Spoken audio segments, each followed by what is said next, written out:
নিয়ে এটা মেনে নেবে। পরকীয়া প্রেম থেকে স্বামীকে বাঁচাতে হলে নিজেকে আরো মেরে ধরে।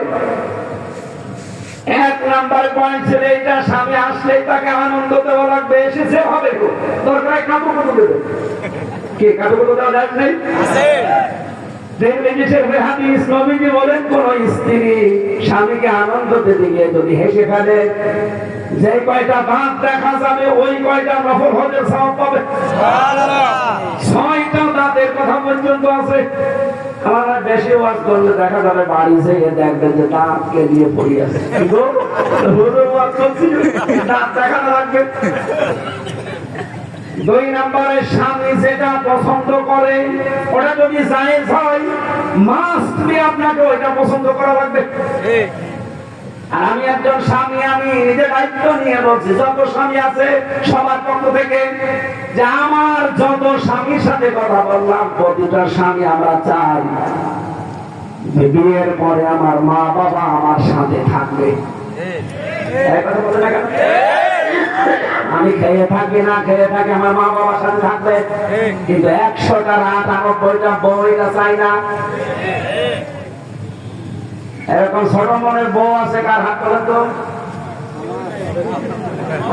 কয়েকজন হাত তুলেছে, হাত মাথার উপরে উঠছে না, এখন বাড়ি গেলে বিছানা আলাদা করে দিতে পারে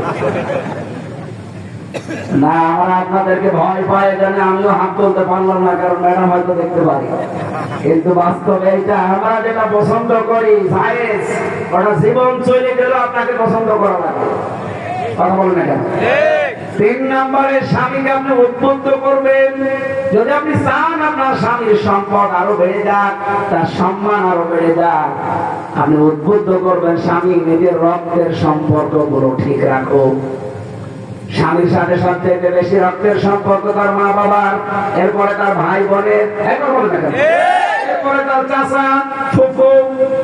স্ত্রী হিসাবে দায়িত্ব এদের সাথে যেন আমার সম্পর্ক ভালো থাকে, তাদের হক যেন আদায় হয়, পেছনে লেগে থাকা না, ওরা আরো নিষেধ করে। আপনি হক আদায় করতে গেলে দেখবেন অনেক স্ত্রীর মন পাওয়া যায় না। বিশ্বনবী জানিয়েছেন 4 নম্বরে শুধু নামাজ পড়া, রোজা রাখা, কালো বোরকা পরা ইবাদত না। আমি জেলে বসে বসে যেহেতু 3 বছর মেয়েদের এই দাম্পত্য জীবনের সমস্ত কলহ, এই ঝামেলা নিয়ে একটা বই লিখেছিলাম, কি করে ঝামেলাগুলো তৈরি হয় আর এটা মেটাতে হয় কি কারণে। এখানে কোরআন হাদিসের 128 পৃষ্ঠা পর্যন্ত করেছি। বইটা আমার কাছে ছিল, এখানে আছে কিনা জানি না, আছে গাড়িতে? যদি গাড়িতে থাকে আপনারা নিয়ে বউকে পড়াবেন। উল্টা পাল্টা বই না দিয়ে এই বইটা পড়াবেন, মনে হয় 50 পিসের মতো আছে গাড়িতে, যদি থাকে নিয়ে যেয়ে পড়াবেন, বলবেন এইটা পড়বেন, পুরাটা পড়াবেন। আশা করছে আপনার বউ হযরতে খাদিজাতুল কুবরার মতো হয়ে যাবে ইনশাআল্লাহ। স্ত্রীকে স্ত্রীর লোক যারা এসেছেন, সম্মানিত মা বোনেরা, এসে যদি সব পুরুষ অন্ধ হয়ে যায়, তাও আপনাকে পর্দায় থাকা লাগবে। কথা বলেন না কেন? সব মহিলা যদি এই পৃথিবীতে অন্ধ হয়ে যায়, তাও আমাদের পুরুষ যারা আমরা আছি, আমাদের পর্দা করা লাগবে। সুতরাং মেয়েরা যারা এসেছেন, না আমার কণ্ঠ সাপোর্ট করছে না, বারবার সমস্যা হচ্ছে। আমি যতটুকু বলেছি এতটুকু আজকে শেষ করছি। আল্লাহ আমাদেরকে আয়াতটাই মেনে চলার তৌফিক দিন। আল্লাহুম্মা আমিন।